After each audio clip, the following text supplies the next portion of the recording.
Hola, ahora vamos a hablar de procesos ETL. ETL viene de las palabras inglesas de extraer, transformar y cargar.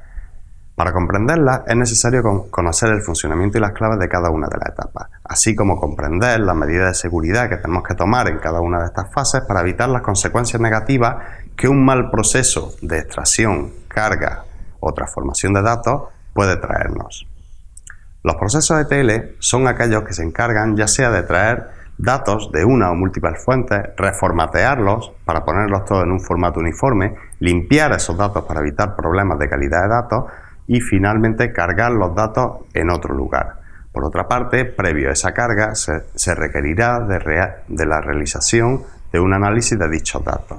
El fin de todo esto es que los datos, una vez cargados en su lugar de destino, puedan ser reutilizados en cualquier otro momento. El proceso de extracción es el primero de ellos y tiene el objetivo de traer los datos de origen, ya sea de un único origen o de diferentes lugares de origen. Antes de ello, debemos de analizar y realizar procesos de calidad para ver si se satisfacen todas las restricciones de calidad que imponemos en nuestros datos. El objetivo de esta fase de extracción es preparar los datos para la siguiente fase. Debemos recordar aquí que los datos pueden tener diferentes formatos y estructuras. Podéis recordar lo que vimos anteriormente sobre los tipos de datos, ya sean estructurados, semiestructurados y no estructurados. Una cosa muy importante a tener en cuenta es que este proceso de extracción debe causar un impacto mínimo en el sistema, ya que si estamos extrayendo muchos datos, este proceso puede ralentizar el sistema, generando pérdidas. Por eso, muchas veces estos procesos se planifican en horas en las que el sistema no tiene mucha demanda, como suelen ser por las noches o en fines de semana. La segunda fase de un proceso ETL es la fase de transformación. En ella debemos de aplicar funciones o reglas de negocio sobre los datos extraídos. Estas funciones y reglas de negocio tienen que ser declarativas, independientes entre sí, claras y útiles para el negocio. Algunos ejemplos de estas reglas pasan por seleccionar determinadas filas y columnas y descartar aquellas que no sean de interés para nuestro proceso. Por otra parte, también podemos traducir códigos, como en el ejemplo que vemos aquí, podemos traducir hombre y mujer, ya sea por valores binarios de 0 o 1 o por valores de las iniciales de los correspondientes nombres. Más transformaciones típicas nos permiten obtener nuevos valores a partir de valores ya almacenados. El ejemplo más claro de esto es calcular totales de ventas a partir de los precios unitarios y de las cantidades de productos vendidas. Por otra parte, podemos unir los datos de los que ya disponemos con datos provenientes de otras fuentes diferentes externas al sistema.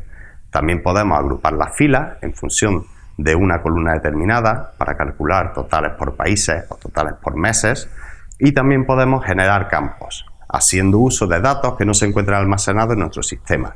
El ejemplo más simple es calcular la edad de una persona o de un objeto haciendo uso de la fecha actual. Más transformaciones típicas sería dividir columnas. En este caso podemos dividir el nombre y apellido de una persona en dos campos independientes el uno del otro. Otro ejemplo clásico de división de columnas es dividir una dirección que viene escrita como un único campo de texto en diferentes campos como la calle, la ciudad o el código postal. Una vez realizado todas las transformaciones, todo el proceso global de transformación sobre los datos, habrá que volver a evaluar la calidad de dichos datos. Así pues, si dichos datos son correctos, procederemos a pasar a la siguiente fase, mientras que si detectamos errores en la calidad de los mismos, debemos de aplicar las correspondientes políticas de calidad. Finalmente, la fase de carga se encarga de llevar los datos a nuestro sistema destino. Aquí tendremos que tener en cuenta que debemos de tomar la decisión de si los datos deben ser sobrescritos o se debe duplicar información, o la tercera opción, que sería añadir nueva información. En muchos casos tenemos que tener presente que bastaría con resumir los datos y almacenar un promedio de una magnitud considerada, como por ejemplo, cuál es un resumen de las ventas realizadas en el último mes o en el último año.